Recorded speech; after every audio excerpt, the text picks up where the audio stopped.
ਜੀ ਅਸੀਂ ਖਨੌਰੀ ਬਾਰਡਰ ਤੋਂ ਮੌਜੂਦ ਹਾਂ। ਸਾਡੇ ਨਾਲ ਉੱਘੇ ਸਮਾਜਿਕ ਕਾਰਜਕਰਤਾ ਤੇ ਜੈ ਕਿਸਾਨ ਅੰਦੋਲਨ ਦੇ ਸੰਸਥਾਪਕ ਜੋਗਿੰਦਰ ਯਾਦਵ ਵੀ ਮੌਜੂਦ ਨੇ। ਉਹ ਅੱਜ ਇੱਥੇ ਖਨੌਰੀ ਬਾਰਡਰ ਪਹੁੰਚੇ ਨੇ, ਅਸੀਂ ਉਹਨਾਂ ਨਾਲ ਗੱਲਬਾਤ ਕਰਾਂਗੇ। ਜੀ ਯਾਦਵ ਸਾਹਿਬ, ਤੁਹਾਡੀ ਡੱਲੇਵਾਲ ਸਾਹਿਬ ਨਾਲ ਮੁਲਾਕਾਤ ਹੋਈ ਹੈ, ਕਿਵੇਂ ਉਹਨਾਂ ਦੀ ਸਿਹਤ ਨੂੰ ਦੇਖਦੇ ਹੋ? 23 दिन तक अन्न ग्रहण ना करने के बाद किसी भी इंसान के शरीर पे जो असर होगा वो तो है, कमज़ोरी तो है, लेकिन हौसले में, जज्बे में मुझे कोई कमज़ोरी दिखाई नहीं दी। और मुझे लगता है कि वो ऐसे मौके पे सबसे बड़ी चीज़ वही होती है। ਇਸ ਲੜਾਈ ਨੂੰ ਤੁਸੀਂ ਕਿੱਦਾਂ ਦੇਖਦੇ ਹੋ ਪੂਰੇ ਇੰਡੀਆ ਲੈਵਲ ਤੇ, ਜਾਂ ਜਿਸ ਤਰ੍ਹਾਂ ਪਹਿਲਾਂ ਕਿਸਾਨ ਅੰਦੋਲਨ ਹੋਇਆ ਸੀ SKM ਪੂਰੇ ਭਾਰਤ ਲੈਵਲ ਤੇ ਸੀਗਾ, ਹੁਣ ਤੁਹਾਨੂੰ ਕਿੱਥੇ ਕਮੀ ਲੱਗ ਰਹੀ ਹੈ ਤੁਹਾਡੀ?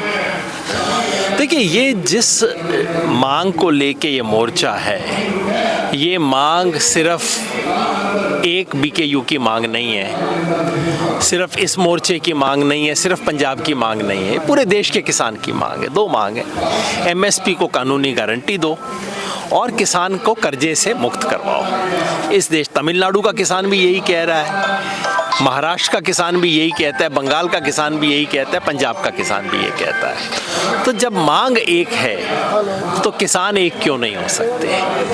आज उसी की ज़रूरत है। मुझे इसका इल्म है कि इतनी बड़ी लड़ाई में कई बार छोटे मोटे डिफरेंसेस होते हैं, पर अगर गोल आपका एक है तो आखिर में रास्ता एक साथ आपको कहीं पे ले ही आता है।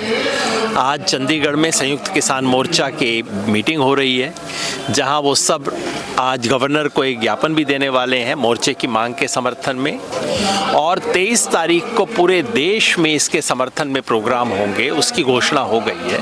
तो मुझे लगता है कि रास्ते नज़दीक आ रहे हैं। ਤੁਸੀਂ ਆਲ ਇੰਡੀਆ ਸਕੀਮ ਦੇ ਵਿੱਚ ਸ਼ਾਮਲ ਹੋ ਕਿ 23 ਦੇ ਐਕਸ਼ਨ ਤੋਂ ਬਾਅਦ ਕੋਈ ਇਹਨਾਂ ਨਾਲ ਇਕਜੁੱਟਤਾ ਜਾਂ ਇਕੱਠੇ ਪਲੇਟਫਾਰਮ ਆਉਣ ਤੇ ਉਹ ਹੋ ਸਕਦੀ है?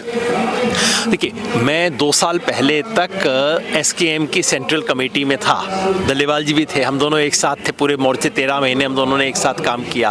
पिछले 2 साल से मैं कमेटी में नहीं हूँ क्योंकि मैंने रिज़ाइन कर दिया था।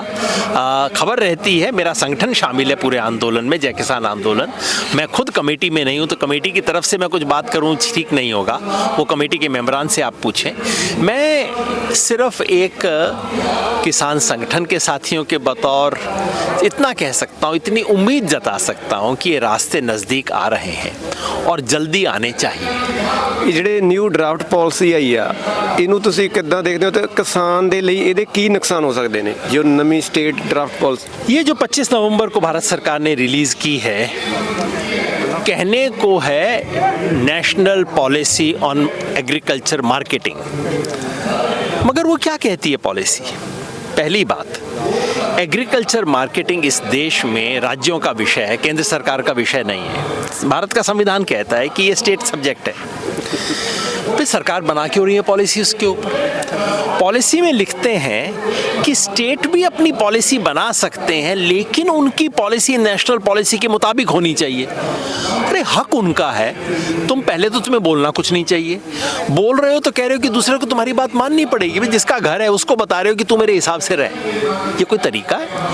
और दूसरा, इस डॉक्यूमेंट में वो सारी बातें हैं जो कि 3 काले कानूनों के साथ साथ हमने सोचा था दफन हो गई हैं।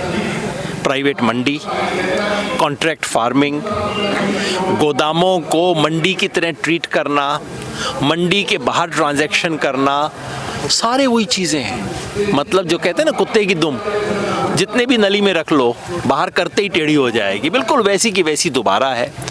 तो सड़क की बात संसद में पहुंची है।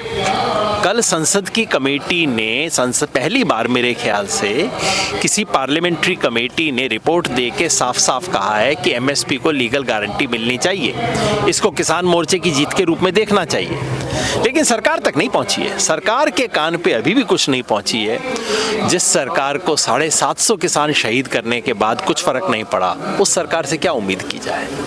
ਮੇਰਾ ਆਖਰੀ ਸਵਾਲ ਆ, ਇਸੇ ਕਿਸਾਨ ਵਫਦ ਨੇ ਰਾਹੁਲ ਗਾਂਧੀ ਜੀ ਨਾਲ ਮੁਲਾਕਾਤ ਕੀਤੀ ਸੀ ਪਾਰਲੀਮੈਂਟ ਦੇ ਵਿੱਚ ਵੀ। ਉਹਨਾਂ ਨੇ ਇਹਨਾਂ ਨਾਲ ਇਹ ਵਾਅਦਾ ਕੀਤਾ ਸੀ ਕਿ ਜਦੋਂ ਸਰਦਰੁੱਤ ਸੈਸ਼ਨ ਆਊਗਾ ਤਾਂ ਪ੍ਰਾਈਵੇਟ ਬਿੱਲ ਐਮਐਸਪੀ ਗਰੰਟੀ ਕਾਨੂੰਨ ਤੇ ਅਸੀਂ ਲੈ ਕੇ ਆਵਾਂਗੇ, ਪਰ ਉਹ ਕਿਸਾਨਾਂ ਦੇ ਵਿੱਚ ਮੌਜੂਦ ਸੀ ਆ ਕਿ ਉਹ ਬਿੱਲ ਨਹੀਂ ਪੇਸ਼ ਕਰ ਸਕੇ। ਤਾਂ ਤੁਸੀਂ ਇਸ ਨੂੰ ਕਿਵੇਂ ਦੇਖਦੇ ਹੋ ਵੀ ਵਿਪਕਸ਼ ਕਮਜ਼ੋਰ ਆ ਜਾਂ ਉਹਨਾਂ ਦੀ ਇਸ ਤੇ ਪ੍ਰਾਇੋਰਟੀ नहीं है एमएसपी गारंटी कानून पे? नहीं, ऐसा मुझे नहीं लगा कि प्रायोरिटी नहीं है, क्योंकि ये जो कमेटी जिसने कल अपनी रिकमेंडेशन दी है एमएसपी पे, वो तो विपक्ष का ही नेता, उसका सदर है कमेटी के, चरणजीत चन्नी मेरे ख्याल में उसके, तो वो तो नहीं है। अब ये विंटर सेशन में रखा जाएगा, बाद में रखा जाएगा, और उसमें क्योंकि इतने इनकी पार्टियां हैं तो सब पार्टियों से ओके करवा के रखा जाएगा।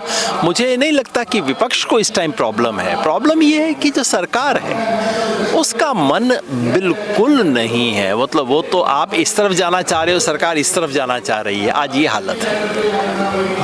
ਇਹ ਸਾਡੇ ਨਾਲ ਜੋਗਿੰਦਰ ਸਿੰਘ ਯਾਦਵ ਜੀ, ਜੋ ਜੈ ਕਿਸਾਨ ਅੰਦੋਲਨ ਜਿਨ੍ਹਾਂ ਨੇ ਪਿਛਲੇ ਕਿਸਾਨ ਅੰਦੋਲਨ ਦੇ ਵਿੱਚ ਜਿਹੜੀ ਵੱਡੀ ਭੂਮਿਕਾ ਅਦਾ ਕੀਤੀ ਸੀ ਤੇ ਉਹ ਸੰਯੁਕਤ ਕਿਸਾਨ ਮੋਰਚੇ ਦਾ ਹਿੱਸਾ ਵੀ ਰਹੇ ਸੀ, ਤੇ ਉਹ ਅੱਜ ਇੱਥੇ ਵਿਸ਼ੇਸ਼ ਤੌਰ ਤੇ ਜਗਜੀਤ ਸਿੰਘ ਡੱਲੇਵਾਲ ਦੀ ਮੁਲਾਕਾਤ ਕਰਨ ਪਹੁੰਚੇ ਨੇ। ਉਹਨਾਂ ਨਾਲ ਇਹਨਾਂ ਨੇ ਜਿਹੜਾ 13 ਮਹੀਨੇ ਦਿੱਲੀ ਬਾਰਡਰਾਂ ਦੇ ਵਿੱਚ ਇਕੱਠਿਆਂ ਜਿਹੜਾ ਕੰਮ ਵੀ ਕੀਤਾ, ਤੇ ਉਹਨਾਂ ਦਾ ਕਹਿਣਾ ਕਿ ਜਗਜੀਤ ਸਿੰਘ ਡੱਲੇਵਾਲ ਜੀ ਦਾ ਜਿਹੜਾ ਸਿਹਤ ਜ਼ਰੂਰ ਕਮਜ਼ੋਰ ਹੋਈ ਆ, ਪਰ ਜਿਹੜੇ ਉਹਨਾਂ ਦੇ ਹੌਸਲੇ ਇਸ ਮੰਗ ਨੂੰ ਲੈ ਕੇ, ਇਸ ਅੰਦੋਲਨ ਨੂੰ ਲੈ ਕੇ ਬੜੇ ਮਜ਼ਬੂਤ ਨੇ।